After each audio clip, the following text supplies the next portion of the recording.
Dustin Poirier is one of the most notable and legendary UFC fighters ever to step foot in the octagon. From starting off as a troubled teen who found a path to success in fighting, to now being one of the biggest draws in the UFC with countless legendary performances.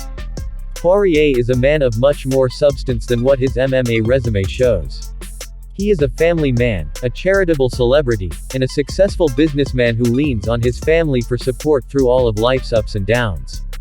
Poirier has been auctioning his fight kits from UFC events for years to raise money for his hometown and kids who are experiencing a similar troubled upbringing as he did.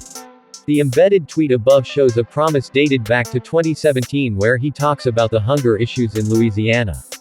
For example, his rematch with Conor McGregor was originally planned to be a charity sparring session in Dublin in December 2020. The UFC must have gotten wind of that actually happening and then made the real fight for January 2021. McGregor then promised $500,000 to Poirier's Good Fight Foundation charity following the event. Poirier has shown his savvy money moves in the last few years after he started increasing his wealth from fighting and his massive brand. He intelligently launched two different hot sauces weeks before two of the biggest fights of his career against Conor McGregor.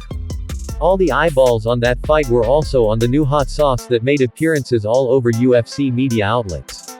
The Rare Stash Bourbon is a high-quality whiskey that has a lot of fans.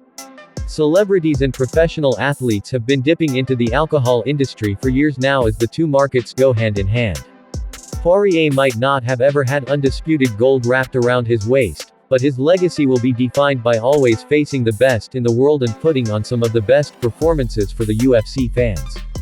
He has the fourth most post-fight bonuses in UFC history with 15, meaning he has collected about $750,000 in bonuses alone in his career.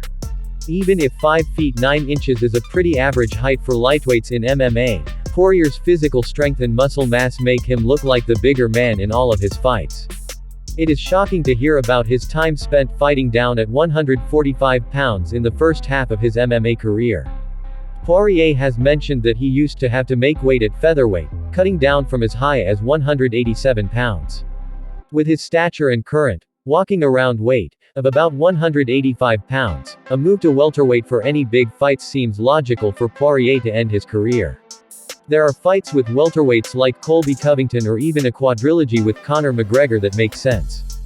Jolie has been a massive part of Poirier's life and fighting career. He has mentioned the importance of Jolie and their daughter and how they help him remain grounded throughout the crazy fight game experience. They co-founded the Good Fight Foundation together, and she remains an integral part of running that successful charity. Poirier has pondered retirement for a couple of years now, especially after his most recent title fight loss in 2024 to Islam Makhachev. What does he have left to prove? The answer is nothing, but that's easier said than done when fighters plan to retire. There has already been some teasing going on about big fights in Poirier's future, even one at welterweight against Colby Covington later in 2024. He has a couple left in him, but it depends on if he decides to go through it again.